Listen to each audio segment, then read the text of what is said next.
नमस्कार दोस्तों, मैं Umesh Sharma chart analysis channel पे आपका हार्दिक स्वागत करता हूं। आज की वीडियो काफी स्पेशल है क्योंकि आज की वीडियो में बताने वाले हैं आपको डिमांड एंड सप्लाई के बारे में और आज है पार्ट 7। इससे पहले कि अगर आपने वीडियोस नहीं देखे तो उनको भी जाके जल्दी से देख लीजिए क्योंकि हमने एक स्पेशली बिगिनर्स के लिए एक ऐसा प्रोग्राम बनाया है, एक ऐसी सीरीज बनाई है जिससे बिगिनर्स भी मार्केट में उतर के अच्छा खासा पैसा कमा पाए। और आज की वीडियो में मैं आपको डिमांड सप्लाई के बारे में एक ऐसी इंफॉर्मेशन देने वाला हूं जो आपके लिए नई हो सकती है। रीजन उसका सबसे बड़ा यह है क्योंकि लोगों की डिमांड थी कि मैं डिमांड और सप्लाई के ऊपर वीडियो बनाऊं। तो आज की वीडियो काफी स्पेशल है, शुरू से लेकर आखिर तक जरूर देखिएगा। चैनल को अगर आपने सब्सक्राइब नहीं करा है तो चैनल को सब्सक्राइब कर लीजिएगा। तो सबसे पहले आपको बताना चाहूंगा कि डिमांड और सप्लाई होता क्या है। सरल भाषा में डिमांड और सप्लाई को बोला जाता है कि जब किसी चीज में डिमांड आती है तो उसका प्राइस फ्यूचर में इंक्रीज होता है, जब सप्लाई होती है तो उसका प्राइस फ्यूचर में डिक्रीज होता है। एग्जाम्पल के तौर पे आपको मार्केट में एक नया फोन खरीदना है और आपको फोन तो खरीदना है, फोन तो पसंद आ गया, बट मार्केट में उसकी जो अवेलेबिलिटी है वो काफी ज्यादा कम है, वो खरीदार काफी ज्यादा है क्योंकि जो चीज आपको पसंद आई होगी वो किसी और को भी पसंद आ सकती है, बट अवेलेबिलिटी कम होने की वजह से बायर्स ज्यादा है, यानी कि उस प्रोडक्ट के लिए डिमांड ज्यादा है, तो फ्यूचर में उसका प्राइस इंक्रीज हो सकता है। और दूसरे अगर मैं आपको एग्जांपल देना चाहूं कि आपको फोन खरीदना है बट बायर्स कम है और वहां पे उसकी सप्लाई ज्यादा है यानी कि अवेलेबिलिटी ज्यादा है, तो ऐसा भी हो सकता है कि उसका दाम फ्यूचर में सस्ता हो जाए। तो बेसिकली जब डिमांड होती है तो प्राइस इंक्रीज होता है और जब सप्लाई ज्यादा होती है तो प्राइस हमेशा डिक्रीज होता है।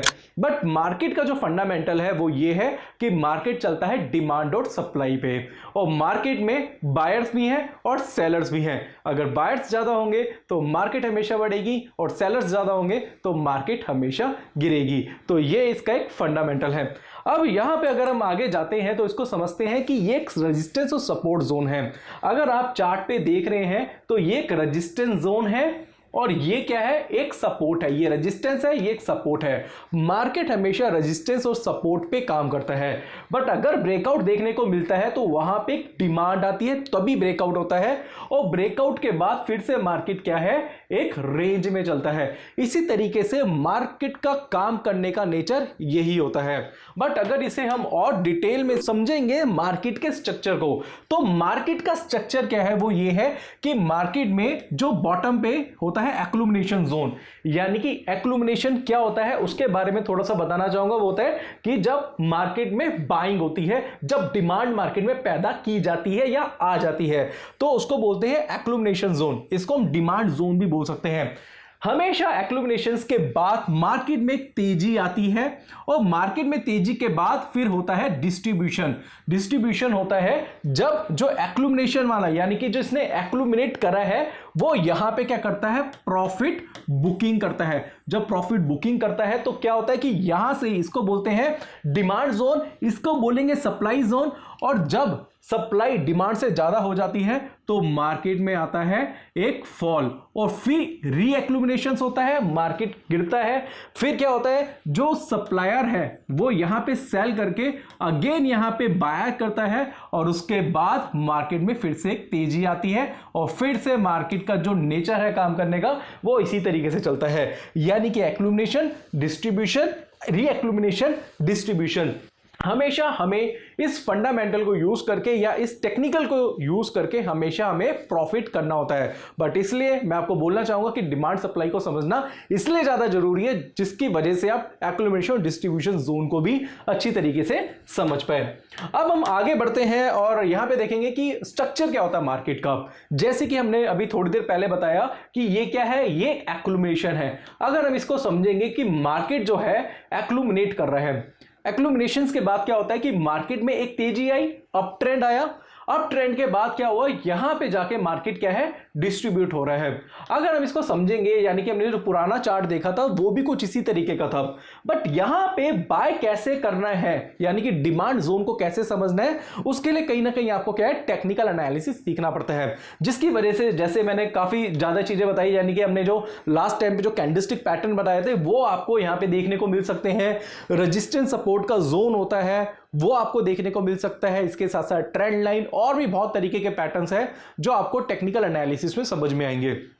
सेम उसी तरीके से डिस्ट्रीब्यूशन, रीएक्लुमिनेशन और इसी तरीके से मार्केट डिस्ट्रीब्यूशन फेज में चले जाता है। तो हमेशा मार्केट का जो स्ट्रक्चर है वो इसी तरीके का होता है और हमेशा एक्लुमिनेशन और डिस्ट्रीब्यूशन को अगर आप समझ गए मार्केट में तो आप डिमांड सप्लाई को समझ के बाजार में बहुत अच्छा पैसा बना सकते हैं। अगर हम आगे बढ़ते हैं और मैं आपको नेक्स्ट स्लाइड दिखाना चाहता हूं, वो है कि जितने भी फाइनेंशियल मार्केट्स है वो बेस्ड किस पे है, वो डिमांड सप्लाई पे है। मार्केट हमेशा डिमांड सप्लाई पे चलता है और ये डिमांड सप्लाई इतनी ज्यादा जरूरी होती है समझनी कि अगर आप डिमांड और सप्लाई के फंडामेंटल को समझ जाते हैं तो मार्केट में जो आपके ट्रेड्स होते हैं वो हमेशा प्रॉफिट में ही रहते हैं। अब इस स्लाइड में आपको बताना चाहूंगा law of demand and supply, और एक चीज आपको बताना चाहूंगा, जितने भी फाइनेंशियल मार्केट है उनका यूनिवर्सल लॉ सिर्फ एक ही है, वो है सप्लाई एंड डिमांड। और इसके लॉ को समझाने के लिए मैं आपको बताना चाहूंगा लॉ ऑफ डिमांड और लॉ ऑफ सप्लाई को समझने के लिए वो सिंपल सा ये है कि भैया जो भी मार्केट में बायर होता है वो हमेशा ये सोचता है, अगर डिमांड क्रिएट करनी है तो वो हमेशा ये सोचेगा कि मैं बॉटम पे ही खरीदूं, यानी कि मैं बिल्कुल बॉटम पे खरीद के टॉप पे बेचूं। और लॉ ऑफ सप्लाई होता है कि वो हमेशा ये सोचता है कि मैं मार्केट के टॉप पे बेचूं। तो जब वो मार्केट के टॉप पे बेचते हैं तो उसके गिरने के आसार वहां से ज्यादा होते हैं। तो ये इसका क्या है, लॉ ऑफ नेचर है। अब यहां पे मैं बताना चाहूंगा what are demand and supply zone. Supply और डिमांड को हमें समझना क्या है, देखो कैसे समझेंगे। तो देखो जैसे हमारे पास एक चार्ट अवेलेबल है और ये चार्ट क्या है, सप्लाई और डिमांड का है, यानी कि ये जो जोन है वो कौन सा है, सप्लाई जोन है। अब ये सप्लाई जोन को समझना क्या है, वो ये है कि हो सकता है कि सप्लाई जोन आपको जो देखने को मिले वो मार्केट के टॉप पे देखने को मिले कि ये जो चार्ट का वो क्या है, टॉप है। अब ये टॉप है और ये एक रेजिस्टेंस भी है, तो हमेशा बाजार यहीं से ही गिरता है और ये क्या है, इसका डिमांड जोन है, यानी कि ये क्या है, मार्केट का बॉटम है। तो कोशिश ये करिएगा कि मार्केट के बॉटम पे खरीदे और मार्केट के टॉप पे आप हमेशा बेचे। बट एक चीज और है, उसके लिए भी आपको टेक्निकल एनालिसिस सीखना पड़ेगा। टेक्निकल एनालिसिस किस तरीके से काम करता है, ये सारी चीजें दोस्तों आपको डिमांड और सप्लाई में समझनी पड़ेगी। तो हमेशा दोस्तों इसको समझे और इसके बेस पे अगर आप ट्रेड बनाएंगे तो हमेशा बड़ा मुनाफा आप करेंगे।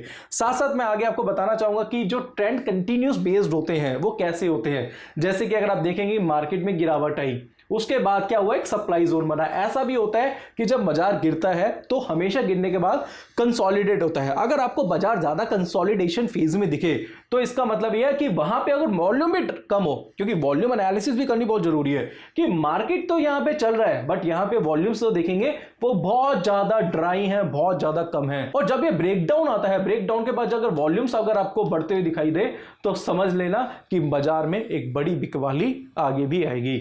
सेम दूसरे केस में होता है कि मार्केट में एक रैली है और रैली के बाद अगर आपने देखा कि मार्केट रेंज में चल रहा है और यहां पे वॉल्यूम्स क्या है, पूरी तरीके से ड्राई है, और जब ब्रेकआउट आया और ब्रेकआउट के बाद अगर वॉल्यूम्स बढ़ते हैं तो इसका मतलब यह है कि ये एक डिमांड जोन है, बायर यहां पे एक्टिवेट हो गए हैं और आप भी एक्टिवेट हो जाइए और अपनी बाय पोजीशन यहां से बना लीजिए। तो ये बहुत ही अच्छा फंडा है मार्केट में काम करने का। साथ साथ फ्लिप जोन के बारे में समझेंगे, वो भी कुछ इस तरीके का होता है कि ये एक डिमांड जोन है, इसमें तो आप वॉल्यूम्स को भी देख सकते हैं, उसकी स्टडी कर सकते हैं। मार्केट में तेजी आती है, फिर मंदा हुआ मार्केट, और यहां पे जाके फिर आप देखेंगे कि एक सप्लाई जोन बन गया। सप्लाई जोन में फिर से आप देखेंगे कि वॉल्यूम्स देखेंगे, इसके वॉल्यूम चेक करेंगे, और जब ब्रेक डाउन आया यहां पे, जैसे ये तो यहां पे ब्रेकआउट हुआ, ब्रेकआउट के बाद वॉल्यूम्स तेज हुए और यहां पे ब्रेक डाउन के बाद वॉल्यूम्स में जब तेजी देखने को मिली तो समझ जाइए कि एक सप्लाई जोन है और मार्केट यहां से गिर सकता है। तो हमेशा दोस्तों सप्लाई और डिमांड की प्रैक्टिस अगर आप करते हैं तो आपको कुछ और चीजें समझनी पड़ती हैं, जैसे कि वॉल्यूम्स। अब यहां पे आपके हम नई एक स्लाइड में आए हैं जिसमें time spend at the zone. Basically ये जो पैटर्न्स मैं आपको बताने वाला हूं ये स्ट्रॉन्गेस्ट पैटर्न है और कुछ वीक पैटर्न है। जैसे कि अगर आप देखेंगे कि ये सप्लाई जोन है और एक डिमांड जोन है। डिमांड जोन पे आपको मॉर्निंग स्टार पैटर्न देखने को मिलेगा, यहाँ पे बुलिश अराइवी पैटर्न देखने को मिलेगा, यहाँ पे सैंडविच पैटर्न देखने को मिलेगा, यानी कि कंसोलिडेशन पैटर्न। हालांकि अगर आप देखेंगे सप्लाई जोन में तो यहाँ पे आपको इवनिंग स्टार, यहाँ पे आपको बेरिश एंगल्फिंग, साथ साथ आपको एक कंसोलिडेशन फेज देखने को मिलेगा जिसमें आपको डाइवर्जेंस चेक करने पड़ते हैं। तो ये एक ना इंडिकेशन होता है कि यहाँ से मार्केट गिर सकता है या फिर एक तेजी बना सकता है। बट अगर ऐसे पैटर्न आपको देखने को मिले तो भूलिएगा मत और उस पर ट्रेड जो बनाइएगा। साथ साथ कुछ और फॉर्मेशंस में आपको बताना चाहूंगा कि डिमांड जोन और सप्लाई जोन में क्या होती है। जैसे कि थोड़ी देर पहले बताया कि सप्लाई जोन में हमेशा क्या देखने को मिलता है, मार्केट एक रेंज में चलता है और वॉल्यूम्स हमेशा ड्राई हो जाते हैं। और डिमांड में भी ऐसा ही होता है कि यहां पे वॉल्यूम्स हमेशा ड्राई होते हैं और जब ब्रेकआउट आता है तो वॉल्यूम्स हमेशा बढ़ते हैं। और इसी फंडामेंटल पे या इसी चार्ट के बेस पे आप डिमांड और सप्लाई के बेस पे ट्रेड बना सकते हैं। तो आज की वीडियो में मैंने आपको डिमांड सप्लाई के बारे में बताया, साथ साथ कुछ वॉल्यूम्स के बारे में बताया, साथ साथ बताया कि डिमांड और सप्लाई क्या होते हैं, सप्लाई कैसे होती है, सप्लाई में वॉल्यूम्स को किस तरीके से देखा जाता है, ब्रेकआउट पे कैसे काम किया जाता है। और यकीन मानिए दोस्तों, अगर आप डिमांड और सप्लाई को समझ गए तो आप मार्केट को समझ जाएंगे। तो जैसे कि दोस्तों आज मैंने डिमांड और सप्लाई के ऊपर वीडियो बनाई है, तो आशा करूंगा आपको वीडियो काफी पसंद आई होगी। वीडियो अगर आपको पसंद आती है तो इसे लाइक करें, शेयर करें, चैनल को आप हमारे सब्सक्राइब करें। आज के लिए बस इतना ही, धन्यवाद।